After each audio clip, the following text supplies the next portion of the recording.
Hey everybody, welcome to Campbell Soup. So did you hear about this? The Archbishop of Canterbury, spiritual leader of the global Anglican Church, has been attempting to defend comments he made last week that the integration of Muslim law, or Sharia, with the law of the United Kingdom was, quote, unavoidable. Well, this was met understandably with some opposition, considering elements of Sharia law, such as, a total disregard for women's rights and, say, punishments like being stoned to death and having your limbs amputated, might make Sharia law and British law a wee bit incompatible.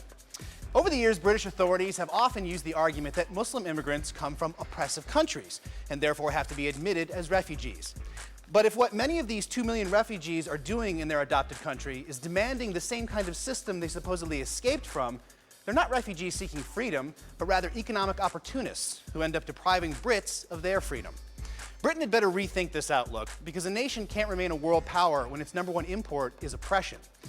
How can you have one country with two sets of laws governing two different cultures who don't even define humanity the same way? Hardline Muslims aren't going to recognize sexual harassment laws, for example, because they don't see women as equal, the way British people do. This all leads to either the exacerbation of segregation or to workplaces where each day is a clash of civilizations. Sounds like the British version of The Office is about to become more like Oz. The Magna Carta, the most influential declaration of rights in human history, was written in 1215, and the ideas contained therein have inspired English people ever since. But now, just one generation of political correctness is threatening to erase it, showing how quickly a country that celebrates self-hate can be totally transformed. You hardly need suicide bombers when a nation is willing to commit ideological suicide on its own. And someone needs to remind the Archbishop of Canterbury that being a man of the cloth doesn't mean covering your eyes with it. Of course, in the Archbishop's defense, Sharia law could be the only way to control Amy Winehouse.